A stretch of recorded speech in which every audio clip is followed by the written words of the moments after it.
The Blackout Protocol, a thriller audiobook. Chapter 1. The Awakening.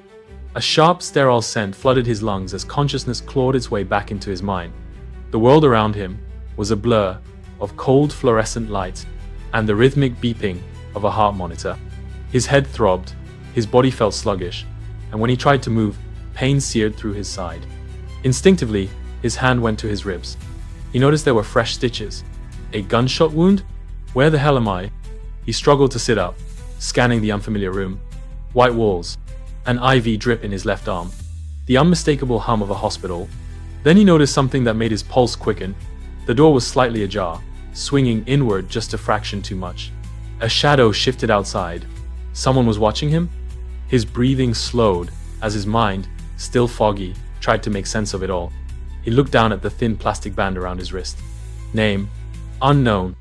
A flicker of panic tightened his chest. Who was he? Why couldn't he remember? His fingers moved to his scalp, feeling for any sign of head trauma. Nothing. Just the pulsing ache at the back of his skull. Footsteps. Getting closer. He lay back down, feigning unconsciousness. The door creaked open, and he heard the soft rustle of fabric. Someone was here. He cracked an eye open just enough to see. A woman in pale blue scrubs. Her hair was neatly tied back, and her face wore an expression of detached professionalism. A nurse?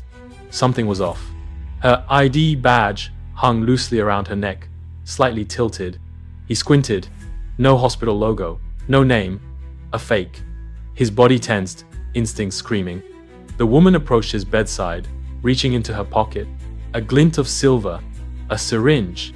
Before she could react, he moved. His body acted on pure muscle memory, as if trained for moments like this. His hand shot out, grabbing her wrist with bone-crushing force.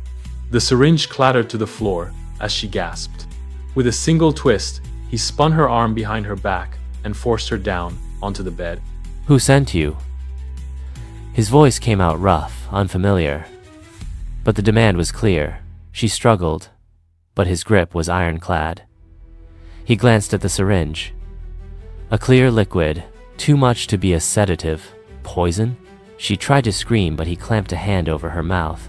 Her eyes went wide in fear. Talk. She didn't. Instead, she thrashed against him, eyes darting toward the hallway. Back up? No time. He had to move. In one fluid motion, he yanked her ID badge free and shoved her away. She hit the wall hard, knocking over a tray of medical instruments.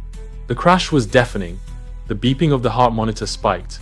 Outside, footsteps pounded against the tile floor. More were coming. He sprinted toward the window, ignoring the stabbing pain in his side. His brain screamed at him to stop, to think, but something deeper, a primal, trained instinct took over. Just as the door burst open, he lunged at the window, elbow first. Glass shattered around him as he plunged into the night air.